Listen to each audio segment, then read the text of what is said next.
You spend a full year writing code, finalizing designs, and hyping up a brilliant new product. You rally your team, you push it live to the public, and then absolute silence. Zero interest. This pie chart shows a brutal reality of the business world. 42% of startup failures happen because teams build something nobody actually wants. A major reason this happens is a cognitive trap called the curse of knowledge. When a founder develops a deep understanding of their own idea, they lose the ability to remember what it's like not to know it. They naturally assume their team shares their exact mental picture, even when everyone is imagining something entirely different. This gets worse during conventional project kickoffs. Teams sit around a table for open discussions, but those conversations are usually just negotiations with whoever spoke first. The first speaker sets an anchor, and dissenting opinions are quietly shut down before they even reach the whiteboard. The code might be flawless. The manufacturing might be perfect. But if the foundational strategy was off the mark and nobody ever questioned it, the product is doomed from day one. The way out of this trap starts with stepping away from the executor mindset. Executors treat their initial strategy as a concrete plan. Their only job is to follow it, which inadvertently ties their personal identity and pride to the idea's ultimate success. The fatal flaw of the executor is how they process bad news. When you are entirely committed to a plan, any early evidence that it isn't working feels like a personal failure. To protect your ego, you filter out the warning signs and double down rather than pivot. Contrast this with the scientist mindset. A scientist treats their opening strategy as a testable hypothesis, a set of educated guesses that require validation before moving forward. If your identity is anchored to finding the truth rather than blindly executing a plan, discovering a flaw isn't a defeat. It is the exact piece of evidence you need to correct course. To strip away these dangerous assumptions, teams can use the foundation sprint, a focused 2-day method. Take a team trying to build a private family photo sharing app. Step 1 is defining the customer. They have to use plain language, like parents, instead of corporate jargon like digital assets, which forces the team to picture real human beings, exposing hidden assumptions about who they are actually building for. Step 2 is defining the problem, using the mom test. People want to be polite, so if you ask what they think of your idea, they will lie and say it's great. You have to look at what they actually do. Are they currently struggling to share photos in messy, fragmented group texts? That friction is the real problem. The ultimate output of this sprint is the founding hypothesis.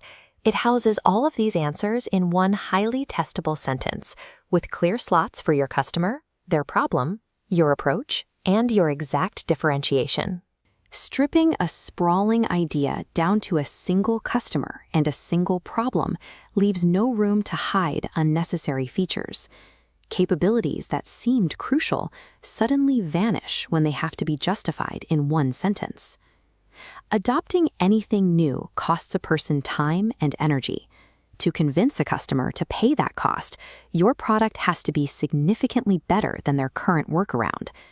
This chart maps the competition. In the bottom half, current workarounds.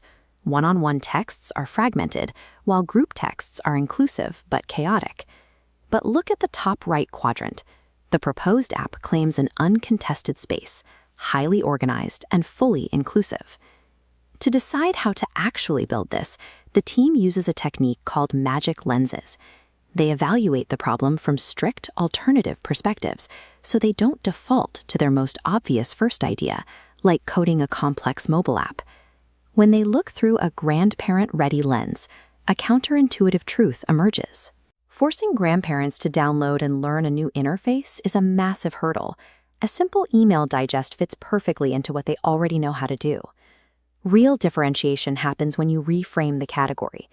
By focusing on organization and inclusivity, the team can win on dimensions that their current competitors have largely ignored.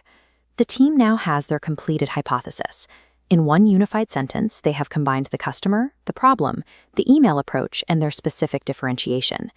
The immediate urge here is to start writing code. Resist it. Instead, build a low-fidelity prototype, a realistic simulation you can construct in days, not months. A prototype serves as a realistic simulation. It provides enough detail to provoke a reaction, allowing you to bypass the development of a functional backend while gathering data. The goal of this test is to observe raw, unguarded physical reactions. polite verbal feedback is heavily filtered through social rules. But if a user physically leans into the screen or instinctively tries to click the sign-up button, you have a reliable signal. The team runs their first test, and the email digest prototype fails completely. The emails look generic, they arrive from an unfamiliar sender, and they go straight into the grandparents' spam folders.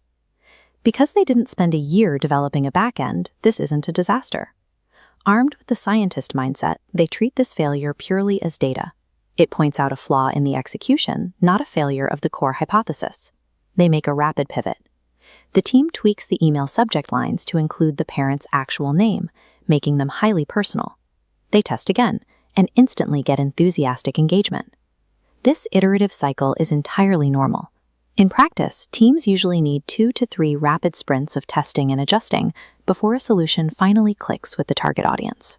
By turning a rigid plan into a testable hypothesis, you remove the blindfold. You never have to launch a product hoping you find a market. You get to build something you already know people want.